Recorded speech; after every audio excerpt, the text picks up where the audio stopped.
বন্ধুরা, রাজনীতি নিয়ে সর্বক্ষণ যারা চর্চা করেন তারা একটা কথা খুব জোর দিয়ে বলেন যে সারা ভারতের রাজনীতি আর পশ্চিমবঙ্গের রাজনীতি তার মধ্যে একটা বেসিক ডিফারেন্স আছে।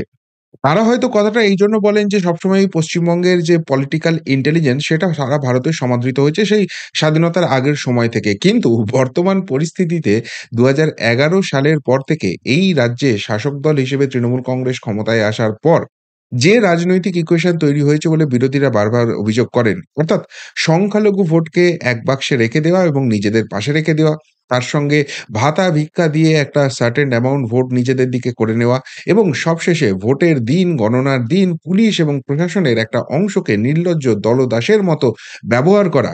এই তিনের ইকুয়েশনে নিজেদের ভোট 45-48% এর কাছাকাছি সবসময়ই এই রাজ্যের শাসক দল রেখে দিতে সক্ষম হচ্ছে।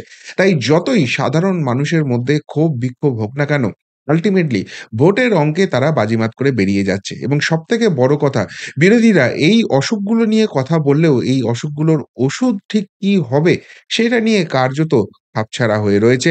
সেটা নিয়ে কোনো কংক্রিট সলিউশন মানুষের সামনে নিয়ে আসতে পারছে না।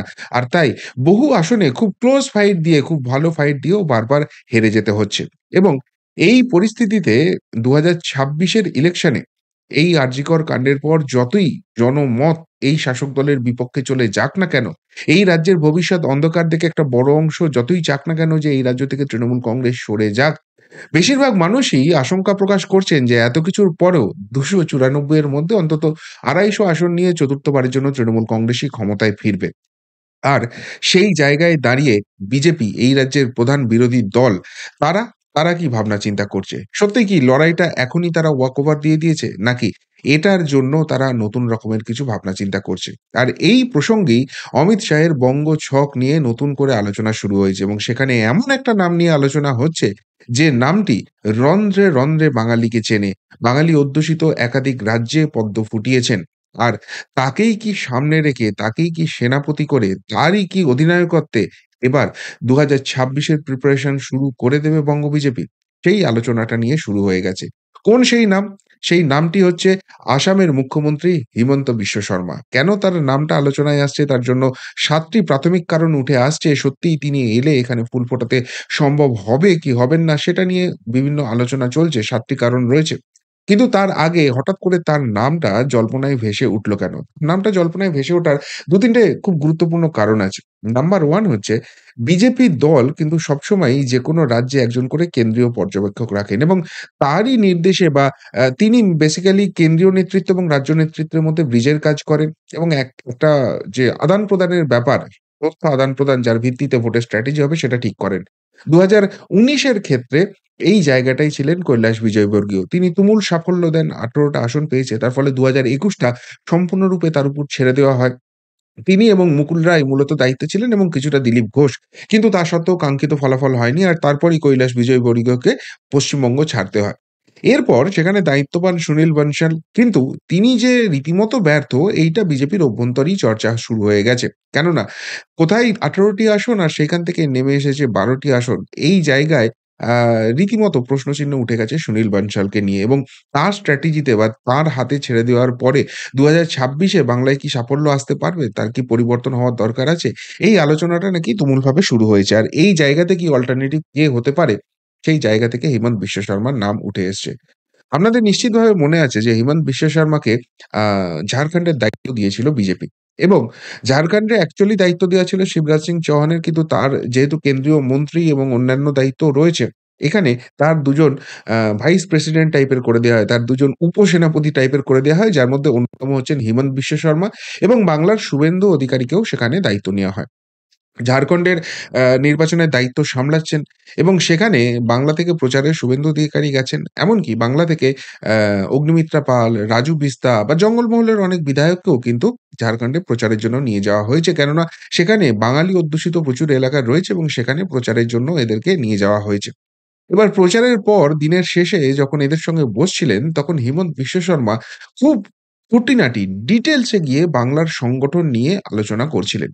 এবার এই জায়গা থেকেই জল্পনাটা ছড়িয়েছে যে হঠাৎ করে আ বাংলা নিয়ে এত বাংলার সংগঠন নিয়ে তিনি এত আলোচনা করছেন কেন? ২ টো কারণ। তার কারণ হচ্ছে যে ১ নম্বর ২০২৬ এ কিন্তু আসামেও নির্বাচন রয়েছে এবং এই ১ম আসামে তিনি মুখ্যমন্ত্রী থাকা অবস্থায় নির্বাচনে যাবেন। ফলে সেটা কিন্তু তার জন্য খুব গুরুত্বপূর্ণ। সেই একই সময়ে পশ্চিমবঙ্গের নির্বাচন রয়েছে।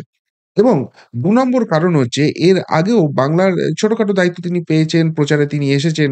সেটা ২০১৯ হোক, ২০২১ হোক, আ ২০২১ হোক, ২০২৪ হোক, তিনি এসেছেন। কিন্তু সংগঠন নিয়ে এত খুঁটিনাটি তিনি জিজ্ঞাসাবাদ করেননি। তিনি মূলত প্রশ্ন করেছেন যে ৩৮% এ গিয়েই বিজেপি আটকে থাকছে কেন? বিজেপি ভোটটা পাচ্ছে কিন্তু সেই তুলনায় সংগঠন গ্রাসরুট লেভেলে গড়ে তোলা যাচ্ছে না কেন? কোথায়, কোথায় অসুবিধা হচ্ছে?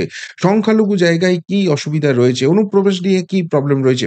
এই বিভিন্ন প্রশ্ন তিনি যখন এইসব জনপ্রতিনিধিদের কাছ থেকে জানতে চাইছেন, তখনই কিন্তু তার নামটা নিয়ে চর্চা হচ্ছে। তাহলে কি আসামের ভোট থাকা সত্ত্বেও তিনি এত খুঁটিনাটি জানতে চাইছেন। আ তার মানে কেন্দ্রীয় নেতৃত্ব থেকে তার কাছে কি কোনো নির্দিষ্ট রকমের নির্দেশ এসছে? যে কারণে তিনি চক আউট করতে শুরু করেছেন? দেখুন বাংলায় যে একটা বিজেপির বড়সড় সাংগঠনিক পরিবর্তন এবং স্ট্র্যাটেজিগত পরিবর্তন হবে এই জায়গাটা কারোর মনে কোনো সন্দেহ নেই। কেননা এখানে যিনি রাজ্য সভাপতি ছিলেন সুকান্ত মজুমদার তাকে কেন্দ্রীয় প্রতিমন্ত্রী করে নিয়ে যাওয়া হয়েছে। ফলে খুব শীঘ্রই তাকে পরিবর্তন করে নতুন সভাপতি আসবে। বিজেপি এক ব্যক্তি এক পদ নীতিতে বিশ্বাস করে। অন্যদিকে এর আগের যিনি রাজ্য সভাপতি ছিলেন দিলীপ ঘোষ হঠাৎ করে দেখা গেল নির্বাচনে হেরে গিয়ে তিনি দলেরই একাংশের বিরুদ্ধে বিক্ষুব্ধ হয়ে মুখ খুললেন এবং প্রত্যেকদিন যে কথাগুলো বলছিলেন তাতে বিজেপির ক্ষতি হচ্ছিল এবং শাসক দল অক্সিজেন পাচ্ছিল। কোথাও গিয়ে কেন্দ্রীয় নেতৃত্ব সেটাতে সেন্সর করেছে এবং দিলীপ ঘোষকে কিন্তু সেইসব কথা বলতে আর শোনা যাচ্ছে না। ফলে একাধিক চর্চা চলছে বিজেপির পরবর্তী রাজ্য সভাপতি কে হবেন, কি হবেন সেই নিয়ে। আর রাজ্য সভাপতি যেই হন না কেন সেই জায়গায় হিমন্ত বিশ্ব শর্মাকে কি আলাদা করে দায়িত্ব দেওয়া হবে? এইটার কথা হিসেবে যে পয়েন্ট গুলো উঠে আসছে সেটা হচ্ছে যে হিমন্ত বিশ্ব শর্মাকে ভরসা করার মতো জায়গা আছে। তার কারণ তিনি নরেন্দ্র মোদী এবং অমিত শাহের অত্যন্ত ভরসার পাত্র এবং বাংলার রাজনীতিটা তিনি খুব ভালো করে বুঝে গেছেন। আর তাই তাকে সামনে রেখে তাকে ক্যাপ্টেন করে তিনি কেন্দ্র এবং রাজ্য নেতৃত্বের ব্রিজ হবেন এমন একটা জায়গা করে কি ২০২৬ টা লড়া হবে? কারণটা হচ্ছে আসামেও কিন্তু প্রচুর বাঙালি রয়েছে। এবং আসামের যে সাংস্কৃতিক দিকটা রয়েছে, যে কালচারাল দিকটা রয়েছে তার সঙ্গে বাংলার কিন্তু একটা অদ্ভুত মিল আছে। সেই আসামে তিনি কিন্তু পদ্ম ফুটিয়েছেন। একবার নয় পরপর দুবার ফুটিয়েছেন এবং তিনি কিন্তু সেখানে বিজেপির যে গ্রোথটা রয়েছে সেটাকে তিনি এগিয়ে নিয়ে চলছেন। এছাড়াও আসাম বাদ দিয়ে ২ টো রাজ্য যেখানে বাঙালি আছে কিংবা বাঙালি অধ্যুষিত সেখানেও তাকে দায়িত্ব দেওয়া হয়েছে। ত্রিপুরা, ত্রিপুরাতে বিজেপি ক্ষমতায় আসার পর সেখানে কিন্তু একটা ডামাডোল শুরু হয়েছিল। কিন্তু পুরো উত্তর-পূর্বের দায়িত্ব পাওয়ার পর সেই ত্রিপুরা বাঙালি অধ্যুষিত জায়গায় সেই জায়গাটায় কিন্তু হিমন্ত বিশ্ব শর্মা তিনি সামাল দিয়েছেন। এমনকি ঝাড়খণ্ডও কিন্তু প্রচুর বাঙালি থাকেন। সেই জায়গায়ও তাকে একটা বড় দায়িত্ব দেওয়া হয়েছে এবং ভোটের রেজাল্ট বেরোলে হয়তো বোঝা যাবে। কিন্তু এখনো অব্দি যা বিভিন্ন সমীক্ষার ইকুয়েশন উঠে আসছে সেখানে দেখা যাচ্ছে বিজেপি কিন্তু ঝাড়খণ্ডে ক্ষমতায় ফেরত আসছে। তাই ঝাড়খণ্ডে যদি ভালো ফলাফল আসে তারপরে নেক্সট অ্যাসাইনমেন্ট কি বাংলা হতে চলবে? তার একটা বড় কারণ হচ্ছে এই বাংলায় এই মুহূর্তে বিজেপির যিনি অন্যতম প্রধান মুখ সেই শুভেন্দু অধিকারীর সঙ্গে এই হিমন্ত বিশ্ব শর্মার প্রচন্ড ভালো একটা সম্পর্ক রয়েছে। অনেকেই বিজেপির অভ্যন্তরে নাম না করে একটা বেশ মজার কথা বলছেন যে, বিজেপির যে দলটা রাজ্যতে চলছিল, সেইটা বেসিক্যালি একটা ওই ক্যামেরা স্ট্যান্ডের হয় না? ক্যামেরা স্ট্যান্ডের মতো যার ৩ টে পায়া থাকবে। একটা শুভেন্দু অধিকারী, একটা দিলীপ ঘোষ, একটা সুকান্ত মজুমদার। কিন্তু এই ৩ টে পায়ার মধ্যে একটা পায়া বড় বেশি শক্তিশালী হয়ে গেছে। ফলে ক্যামেরার ফোকাসটা ঠিক থাকছে কিন্তু ঠিক থাকছে না। আর ছবিটা ঠিক করে উঠছে না। কোথাও গিয়ে একটা তালমিলের অভাব হয়ে যাচ্ছে। আর এই জায়গায় শুভেন্দু অধিকারীর সঙ্গে তার ইকুয়েশন এতটাই ভালো, যখন উপরাষ্ট্রপতি নির্বাচন হবে, জগদীপ ধনখড়কে এনডিএ প্রার্থী করা হচ্ছে, সেই সময় বাংলায় কথা বলে এখানকার ভোট ঠিক করার জন্য কিন্তু হিমন্ত বিশ্ব শর্মাকে দায়িত্ব দেওয়া হয়েছিল বিজেপির তরফ থেকে। আর তিনি সবার আগে যে কাজটা করেছিলেন, শুভেন্দু অধিকারীকে সরাসরি তিনি ফোন করেছিলেন নাকি। তিনি জানতে চেয়েছিলেন যে, "আমাকে এই দায়িত্ব দেয়া হয়েছে, জিততে হবে ভোটে। সুতরাং এই জায়গায় আমাকে তো শাসক দলের যে যিনি রয়েছেন, তার সঙ্গে তো কথা বলতে হবে। তো কি ব্যাপার আছে, না ব্যাপার আছে?" এবং শোনা যায় শুভেন্দুবাবু ২০২১ এর ভোট পরবর্তী হিংসা নিয়ে যা হয়েছে বাংলায় এবং তার ফলে এখানকার বিজেপির সেন্টিমেন্ট কি আছে সেই নিয়ে কিন্তু খুল্লাম খুল্লা তার সঙ্গে কথা বলেন। এবং তারপরেই যেটা শোনা যায় যে এই পশ্চিমবঙ্গের কলকাতার ফোকাস থেকে অনেকটা দূরে সরিয়ে নিয়ে গিয়ে দার্জিলিং এর পাহাড়ে যে বৈঠকটা হয় এবং তারপর একটা স্ট্র্যাটেজিগতভাবে তৃণমূল ভোটদানে বিরত থাকে, সেই পুরো জায়গাটাই কিন্তু হ্যান্ডেল করেছিলেন এই হিমন্ত বিশ্ব শর্মাই। ফলে শুভেন্দু অধিকারীর যে রাজনৈতিক মত রয়েছে সেটাকে তিনি সম্মান করেন এবং একে অপরের প্রতি পারস্পরিক শ্রদ্ধা রয়েছে এবং শুভেন্দু অধিকারীও তাকে খুব বিশ্বাস করেন বা তাকে ভরসা করেন। এর পাশাপাশি আরেকটা জিনিস রিসেন্টলি বঙ্গ বিজেপিতে খুব স্পষ্টভাবে দেখা গেছে যেটা শুভেন্দু অধিকারীর হাত ধরেই হয়েছে। সেটা হচ্ছে কড়া হিন্দুত্বের পথে হাঁটার বার্তা। এবং এই পথে কিন্তু হিমন্ত বিশ্ব শর্মাও হেঁটে থাকেন। ফলে কোথাও গিয়ে একটা মনে করা হচ্ছে যে তার নির্দেশে বা তার অনুপ্রেরণাতেই কি বাংলাতেও সেই একই পথে হাঁটছে এবং যেটার গ্রিন সিগন্যাল খোদ অমিত শাহ ও নরেন্দ্র মোদির তরফ থেকে একদম কেন্দ্রীয় নেতৃত্বের তরফ থেকেই আছে। এছাড়া পশ্চিমবঙ্গের একটা বড় সমস্যা অনুপ্রবেশ, যে একই সমস্যায় জর্জরিত কিন্তু আসাম। ফলে অনুপ্রবেশ দিয়ে কিভাবে ভোট ব্যাংক চেঞ্জ করা হয়, কিভাবে ডেমোগ্রাফি চেঞ্জ করা হয়, এই জায়গাটা তিনি খুব ভালো করে জানেন। যেখানে আসামে তিনি জিনিসটাকে হ্যান্ডেল করতে পারছেন, তার মতামতটা পশ্চিমবঙ্গের ক্ষেত্রেও কাজে লাগবে। তাছাড়া সংখ্যালঘু সমীকরণ যেটা রয়েছে, আসামেও কিন্তু খুব কম সংখ্যক সংখ্যালঘু নেই। তা সত্ত্বেও পরপর দুবার তিনি বিজেপিকে সেখানে জিতিয়েছেন। ফলে সংখ্যালঘু ইকুয়েশনকে কিভাবে হ্যান্ডেল করতে হয়, সংখ্যালঘু মননকে কিভাবে হ্যান্ডেল করতে হয় এবং হিন্দুত্বের সমীকরণ কিভাবে রাখতে হয়, সেটা তিনি খুব ভালো করে বোঝেন। সেটাই পশ্চিমবঙ্গে কাজে লাগানোর চেষ্টা করা হচ্ছে এবং সবথেকে গুরুত্বপূর্ণ, যেহেতু তিনি পশ্চিমবঙ্গের পার্শ্ববর্তী রাজ্য, পড়শি রাজ্য আসামে রয়েছেন, ফলে যদি পশ্চিমবঙ্গের সাংগঠনিক দিক থেকে কোথাও কোনো অসুবিধার জায়গা থাকে, সেখানে কোনো বেসিক সাপোর্টের দরকার থাকে, কোনো সাময়িক সাপোর্টের দরকার থাকে, তিনি কিন্তু আরামসে আসামের সেই সংগঠন থেকে তুলে এনে পশ্চিমবঙ্গের সঙ্গে কাজ করিয়ে তাদেরকে সেই জায়গাটায় আপগ্রেড করিয়ে আবার আসামে ব্যাক করিয়ে নিয়ে চলে যেতে পারেন। এই যে জায়গাটা রয়েছে এটা তিনি খুব ভালোভাবে ইউটিলাইজ করতে পারবেন। এমনকি ঝাড়খণ্ডে যেহেতু তিনি নির্বাচনে কাজ করেছেন, ফলে ঝাড়খণ্ডের সংগঠনটাও তিনি খুব ভালো করে জানেন। ফলে ঝাড়খণ্ড, ওড়িশা, আসাম, ত্রিপুরা, এই যে পার্শ্ববর্তী রাজ্যগুলো রয়েছে, যেখানে বাঙালি বা বাংলার সঙ্গে সম্পর্কযুক্ত মানুষ রয়েছেন, যারা বাংলার সংগঠনের সঙ্গে কাজ করে এই সংগঠনটাকে পুল আপ করতে পারবেন, আরো শক্তিশালী করতে পারবেন, গ্রাসরুট লেভেলে আরো স্ট্রং পয়েন্টে নিয়ে আসতে পারবেন এবং সবথেকে বড় কথা, ভোটের দিন বা গণনার দিন যে ভাবে জিনিসগুলোকে ট্যাকেল করতে হবে, সেই যে ট্রেনিং বা সেই যে স্ট্র্যাটেজি, সেগুলোকে অনেক বেটার তিনি করতে পারেন। আর তাই এই মুহূর্তে বঙ্গ বিজেপিতে যদি কেন্দ্রীয় পর্যবেক্ষকের কোনো পরিবর্তন হয়, সেক্ষেত্রে এই হিমন্ত বিশ্ব শর্মার নামটাই কিন্তু সবথেকে বেশি করে উঠে আসছে।